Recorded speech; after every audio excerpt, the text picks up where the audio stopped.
The Bible introduces humanity as God's royal priests, ruling with God in Eden, a place full of life and abundance and God's blessing. But humanity was deceived by evil and then exiled from Eden, and so humans forfeited their calling as the royal priesthood. But God promised that one of their descendants would be an even better priest, who will defeat evil and intervene on their behalf to restore the blessings of Eden.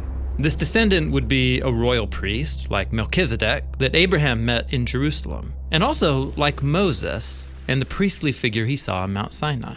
This descendant will also be like David and the priest-king that David called my Lord in Psalm 110. And all of these figures lead us to Jesus, the ultimate royal priest who suffered and died for a failed humanity so that they could be restored to their original calling as royal priests.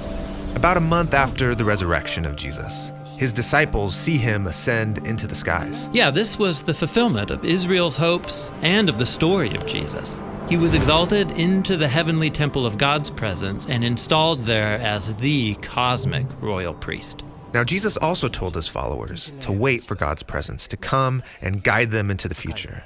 And so during Pentecost, a festival in Jerusalem, God's Spirit comes down on them like they're each mini temples who are filled with God's presence. Mini temples? Yeah, just like God took up residence in the tabernacle and later the temple, now God dwells among the followers of Jesus, and their bodies are the temple. The Apostle Peter, who was there that day, later put it this way: "You all are living stones, built up as a spiritual house. You all are a royal priesthood." So they are altogether God's temple. And they're also the priests, reclaiming that lost calling that God gave humanity to represent him and to rule the world on his behalf. The Spirit is restoring the life and blessing of Eden to the people of Jesus. But these people aren't priests.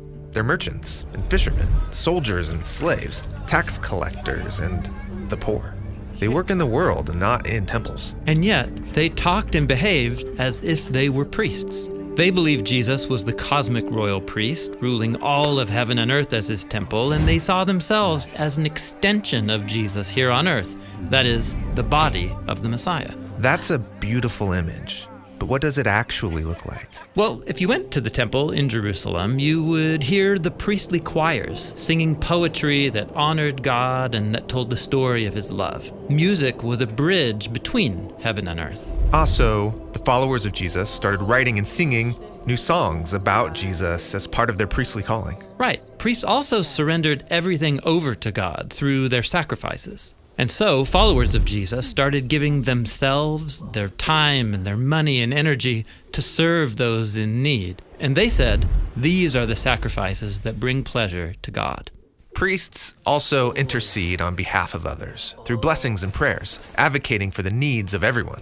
Yeah, this is why the Apostle Paul called on the Christians living in Rome to all together offer their bodies as one single living sacrifice. A living sacrifice.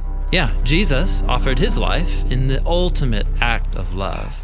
And so they too were to surrender themselves to each other and to those who needed their help. This is the royal priesthood, Jesus style. When people imitate Jesus, the royal priest, they become a new humanity, living in a way that reunites heaven and earth. Exactly. And now you can see how the whole Bible is one unified story about a royal priestly humanity that lost its way. But then how God promised to raise up a priest who would give his life to restore us. And then how the stories of Abraham and Moses and David all point forward to a promised priest king. And how this all led to Jesus, our great high priest, who suffered on our behalf to restore us to our calling. And so this is why, on the final pages of the Bible, there's a vision of a renewed and reunited heaven and earth with humans serving and ruling as God's royal priests forever.